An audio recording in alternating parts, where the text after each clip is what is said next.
আমি আজকে একটু অন্যভাবে চিকেন কারি রান্না করলাম কেন তাহলে দেখতে থাকেন।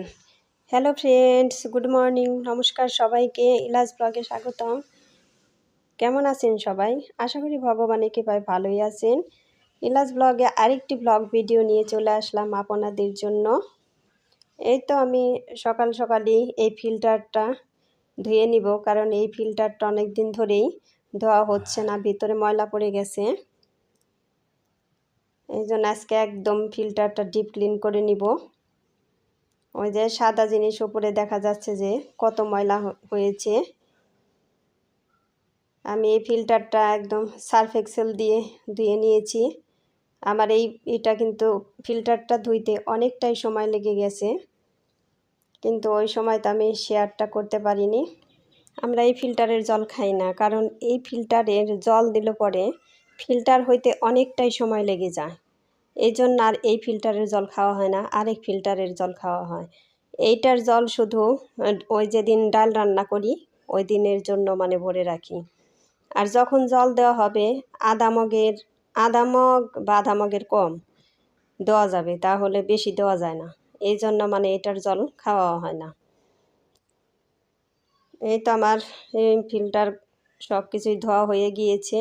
আমি এখন এই যে টুলটা পরিষ্কার করে তারপরে এনে বসাবো এখানে। আর রান্নাঘরে ফিল্টার তো ময়লা এমনিতেই পড়ে যায়। আর রান্নাঘরে কীরকম ময়লা পড়তে পারে এটা তো সবাই জানেন, সবারই জানার কথা, তাই না?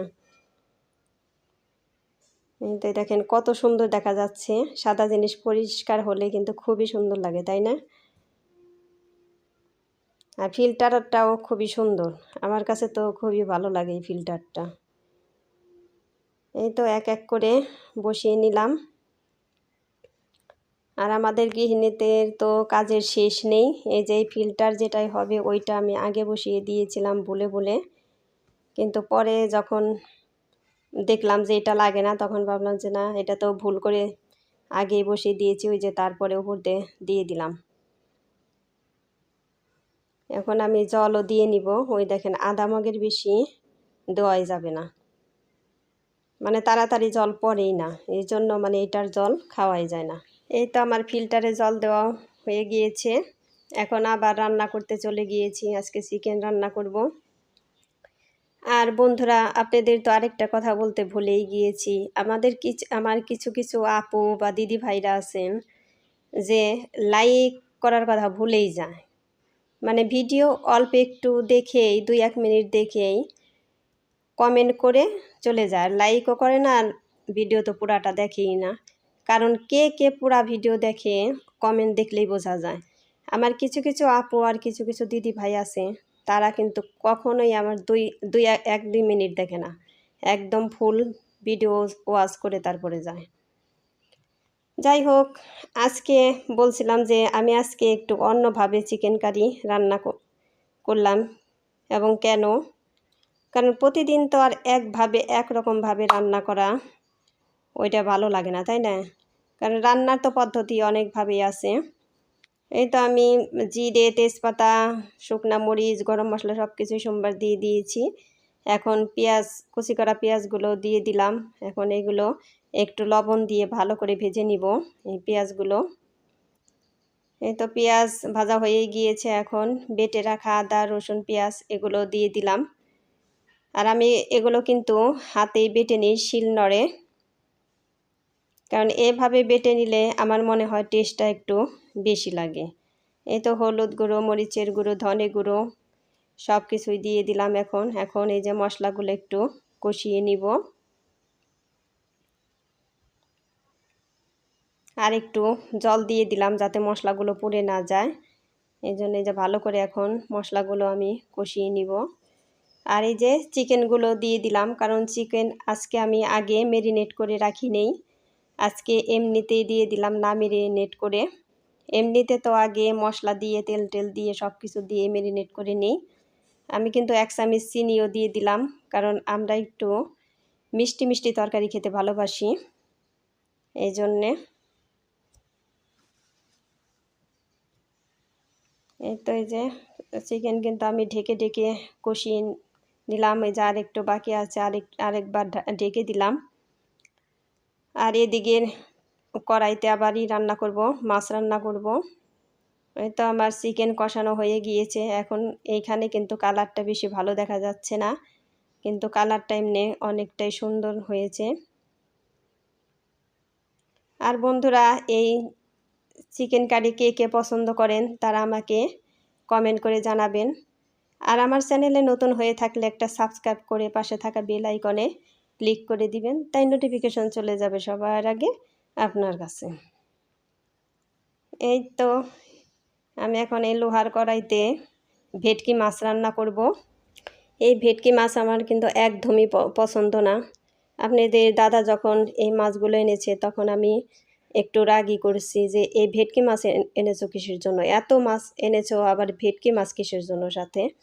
তারপরে আপনাদের দাদা বলল যে, জেলে তো আমাকে দেখেই বলল যে দাদাকে এই মাছগুলো দিয়ে দে, কারণ ওই জেলের কাছে অনেকগুলা টাকা পাবে আপনাদের দাদা। এই জন্য মানে আর কথা না বলে তারপরে এই ভেটকি মাছ দিয়ে দিছে অনেকগুলা। তারপরে আমি ভাবলাম ঠিক আছে, একদিন রান্না করে খেয়ে দেখি। এই জন্য আমি মাছগুলো এত ভাজতেছি, কারণ এত না ভাজলে এই মাছগুলো খাওয়া যাবে না। এমনিতে কোনো গন্ধ না, একটু নরম নরম ছিল, তারপরেও মাছগুলো এমনি ভালো ছিল। আর তরকারির মাছ কি কেউ এত ভাজে দেখেন, কেমন একদমই ভাজা করে রেখেছি, কারণ এখন তরকারিতে না দিলেও এমনিতেই খাওয়া যাবে, এরকম করে ভেজেছি। আর এই মাছগুলো রান্না করব হলো আমি কুমড়া আর পেঁপে দিয়ে। তারপরে এই তরকারিটা খুবই টেস্ট হয়েছিল রান্নার পরে, কারণ আমার এই মাছ তো একদমই ভালো লাগে না, মানে রান্নার সময় খুবই চিন্তা করছি যে রান্নাটা জানি ভালো হয় আর মাছও জানি টেস্ট লাগে, এরকম মানে সব সময় মানে বলেছি। এই জন্য খাওয়ার সময় দেখলাম খুবই টেস্ট হয়েছে মাছ। আর কুমড়ার পেঁপে দিয়ে রান্না করলে তরকারিতে কিন্তু একটু চিনি দিতে হবে, তা না হলে তরকারি পাঞ্চা লাগবে। এই তো আমার চিকেন রান্নাটাও হয়ে গিয়েছে, জিরে গুঁড়ো দিয়ে দিলাম। ওই ওই পাশের চুলায় জাল বেশি লাগে না, এই জন্য এই চুলায় আবার এনে দিলাম। ওই যে মাছগুলো আমি দিয়ে দিলাম। এখন আপনারা খেয়ে দেখবেন যে অনেকটাই টেস্ট লাগে পেঁপে কুমড়ো দিয়ে এই তরকারি, কিন্তু সাথে একটু চিনি দিতে হবে, তা না হলে একদমই পাঞ্চা পাঞ্চা লাগবে। একটু চিনি দিলে তরকারিতে মানে পাঞ্চাটা কাভার হয়ে যাবে আর পাঞ্চা লাগবে না। ওই যে চিনি দিয়ে দিলাম। আমার তরকারিটা হয়ে গিয়েছে, জিরে গুঁড়ো দিয়ে দিলাম। তরকারি হইতে হইতে একটা কমেন্ট পড়ে নিই।